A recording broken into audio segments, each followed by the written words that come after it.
किसानों के मुआवजा राशि बढ़ाने का ऐलान। मुख्यमंत्री की घोषणा का किसानों ने किया स्वागत। कब से शुरू होगी ये उड़ान सेवा? एक बड़ी खबर आ रही है कि उत्तर प्रदेश के मुख्यमंत्री योगी आदित्यनाथ ने शुक्रवार को नोएडा इंटरनेशनल एयरपोर्ट जेवर के लिए जमीन देने वाले किसानों के लिए बड़ी घोषणा की।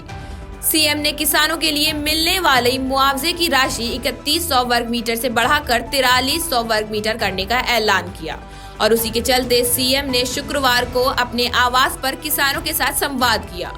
और आपको बता दें कि इसके साथ ही नियम के अनुसार ब्याज भी दिया जाएगा। सीएम ने न केवल मुआवजे की राशि बढ़ाने की घोषणा की, बल्कि उन्होंने कहा कि अधिग्रहण से प्रभावित हर एक किसान परिवार के रोजगार, सेवा योजन और व्यवस्थापन के समुचित प्रबंध भी किए जाएंगे। मुख्यमंत्री की घोषणा पर जेवर के किसानों ने बेहद खुशी जाहिर की और उसके बाद जय श्री राम के नारे लगाए। सीएम की घोषणा सुनकर किसान उत्साहित हो गए और उसके बाद किसानों ने कहा कि वो लोग लखनऊ से सीधा अयोध्या जाएंगे और वहां श्री राम लल्ला के दर्शन करेंगे और उनकी पूजा करेंगे।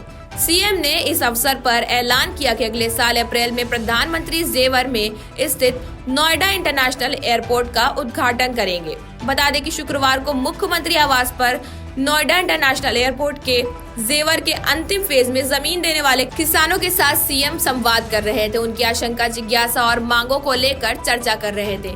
उसी दौरान उन्होंने एयरपोर्ट के सीईओ योडा को मंच पर बुलाकर प्रभावित किसानों के बारे में जानकारी ली और सीएम ने सीईओ को हर एक किसान से मिलकर उन समस्याओं को प्राथमिकता से समाधान करने का निर्देश दिया। और आपको बता दें कि जेवर देश का सबसे विकसित क्षेत्र बनेगा।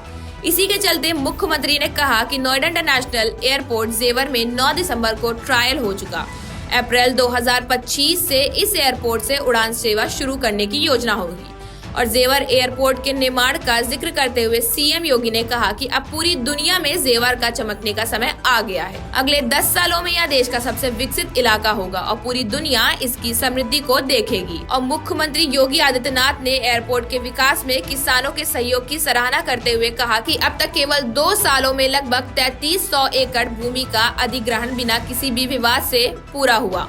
किसानों की सहमति की सारी कार्रवाई हुई और आगे भी होगी। और उसी के चलते किसानों ने भी कहा कि उन्हें मुख्यमंत्री पर पूरा भरोसा है। उनके लिए तन, मन और जमीन सब अर्पित है। मुख्यमंत्री ने किसानों को बताया कि जेवर एयरपोर्ट के पास विमानों की मेंटेनेंस, रिपेयर और ओवरहॉलिंग का वैश्विक हब बनेगा। इससे यह रोजगार बहुत तेजी से विकसित होगा। मुख्यमंत्री ने कहा कि प्रत्येक किसान का हित सुरक्षित रहेगा। उन्होंने यह भी बताया कि जेवर एयरपोर्ट तक regional rapid transit system RRTS जाएगी। इसके लिए भारत सरकार को प्रस्ताव भेजा गया है। Eastern peripheral road, Yamuna expressway, Delhi Mumbai express और Delhi Varanasi high speed rail से होगी। जेवर एयरपोर्ट की सीधी कनेक्टिविटी होगी।